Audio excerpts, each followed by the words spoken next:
after being America's coach on Fox for a year, now he's the Denver Broncos coach, and he's joining us here on behalf of Zebra Technologies, which I think there's so much irony in the fact that you're here on Zebra Technologies, since the Zebras cost you how many Super Bowls in New Orleans? Well, listen, we're kind of putting it in our rearview mirror. But real quickly, and you know this, 9 years with the NFL. They just extended an agreement. They're the barcode, the company that when you scan products at the store, you get the price. So every one of us is familiar with those barcodes. They're black and white stripes, hence the word zebra. But the NFL began working with them to two things, really provide, an in-studio view. We get next-gen stats now, right? 22 miles an hour this player went.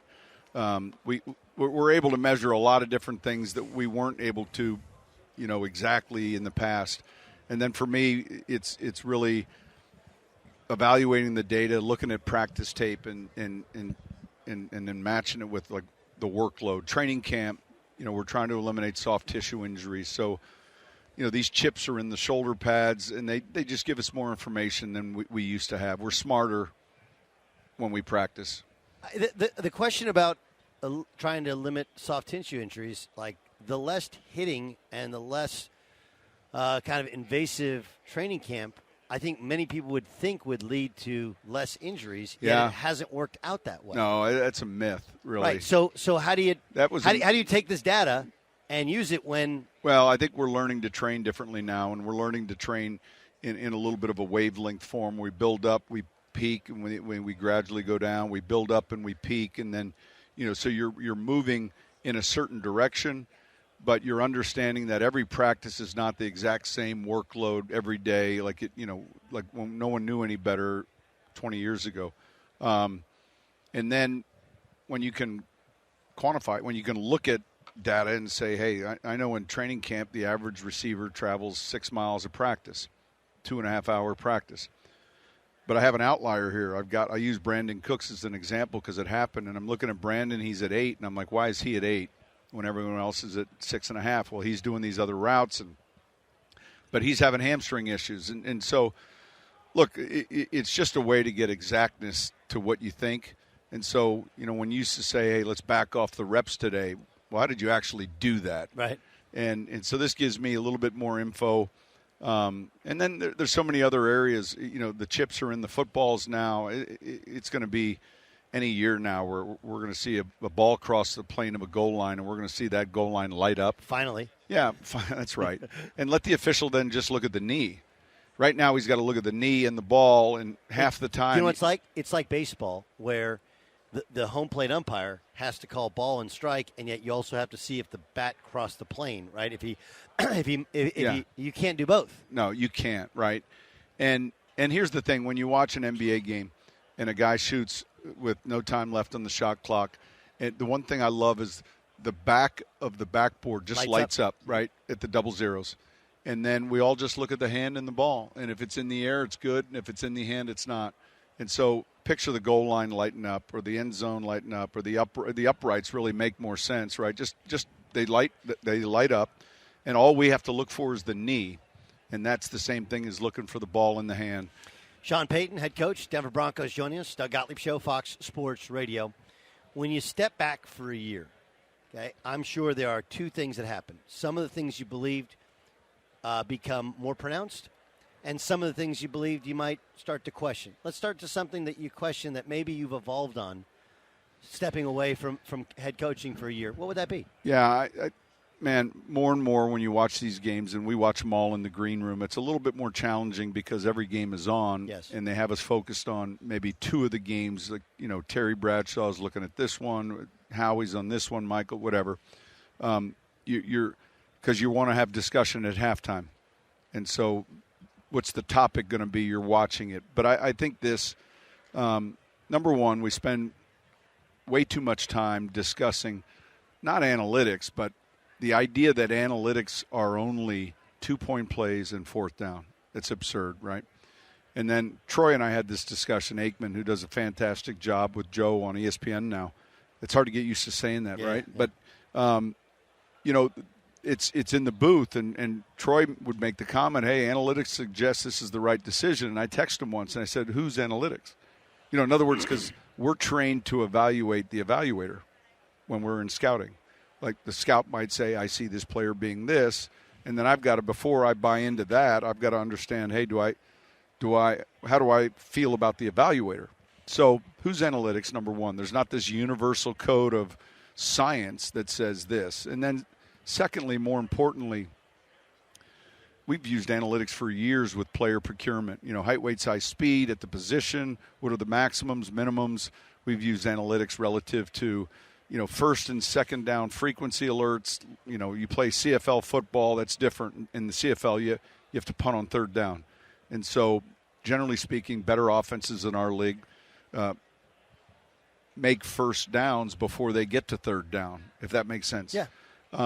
So a lot's made on those topics, and so I watch in-game mistakes or management mistakes made a lot by younger head coaches, and I don't know if they're influenced by either their own department but if you tell me it's right to go for it on fourth down. And I have an example of it. We're playing the Rams back when they were in St. Louis, and someone asked me once, why didn't you go for it on fourth down? And I said, well, were you watching the left tackle matchup? And Robert Quinn had beaten this rookie of ours, sacked the quarterback twice. Like, it's not baseball. It's not batter, pitcher. There's 11 different people out there, and there's variables that take place. And how's this game going? I'm watching people go for two in the first half, and if it's a high-scoring game, you just go back and then kick the extra point. If it's a lower scoring, I don't look at the 2-point chart until the third quarter. And if it's a low scoring game, I'm going to consider it, somewhere in that third quarter. If it's a high scoring game, I'm not going to look at it until the fourth quarter. What is something that you've always believed, and maybe you question, but then in watching it all play out, now your belief is even more fervent. You see, this is the way, and stepping back for a year proved it's the way. Well, let's not ever lose track of, look, the best team. I thought the two best teams in football played last week in the NFC Championship game, and obviously San Francisco dealt with the injuries, but defense is always going to matter, and a run game is always going to matter. And so we hear all the time about this move to this style of, and when we talk about quarterback play, ultimately Sunday, Mahomes is going to have to make plays in the pocket. Hurts is going to have to make plays in the pocket. There's a different dimension with both of them. They can move. We've always valued the quarterback that can move. Bill Walsh valued Steve Young. Steve Young would take off and run for 68 yards, And so nothing's changed that way relative to where the game's going. Now we're getting from the college game a lot more shotgun offense. And yet I still find myself comfortable with that, but I find myself with a fair amount of offense that I like under center. And so there are convictions you have, and there's some, you have to have cover guys because the game has changed relative to the rules. That's so pass protectors, pass rushers, cover players. Those are the hardest players to find in free agency, and because of that, their price tags are higher than the other positions. The other thing we saw last weekend is we saw two quarterbacks, and obviously with San Francisco we saw three quarterbacks, and then sure. We saw other stuff. But both of those teams were constructed with quarterbacks not making a ton of money, and it allows them to spread all that money and have incredible rosters. Yeah. Your challenge is different, and your challenge is a lot like the challenge of the Chiefs and other teams. Yep. What is that like to approach? Well, history. So let's talk about that for a second. I don't think we've had a Super Bowl winner on a mega deal quarterback contract. We saw New England do it, but Tom was taking a discount. Yeah, and I said, he was making $25 million. So, but ultimately, there's a pizza pie, and there's sections to it. Right. And if let's say there's 7 of you at the frat party, or and you order just one big pizza, and the big guy over here has to eat a half of it. Yeah. Not a lot left for everybody else. Not a lot left for everyone else. So there's a happy medium there. I think it's a challenge. I think the teams that historically, when we won, Drew was on an early deal. You just when Seattle won, Russell was on an early deal. When Philly won, they had a couple different young quarterbacks, and they obviously one was hurt, and they were playing the other guy on a young deal. Like, keep going through these winners last year. Who won it last year? Rams. Not a young deal. Huh? Not young. Not a young, but it wasn't a mega deal. Right. But still, and so. But you look at how they've fallen apart, and one of the reasons they've fallen apart was they were so top heavy with their scholarship. With their now, all of us would choose to win one and then fall apart. Correct. We would do that all over again. But I think that it's a delicate balance. And so when you go back to talking about Brady, and we talk about all the things that this guy accomplished, one of the best things that he ever did was recognize the importance of winning.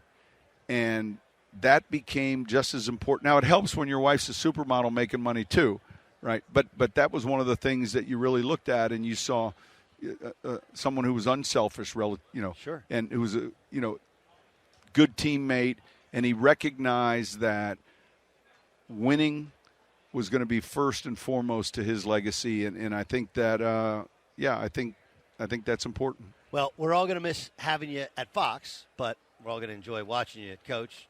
I'm kind of a Charger guy, so there'll be 2 games a year where I will be cheering. Listen, against I got you. it. Those are the only 2 games. Congrats on the job. Thank you. Thank you so much, and thanks to Zebra Technology for allowing us to have you on. Hey, thank you, Doug. Appreciate you always.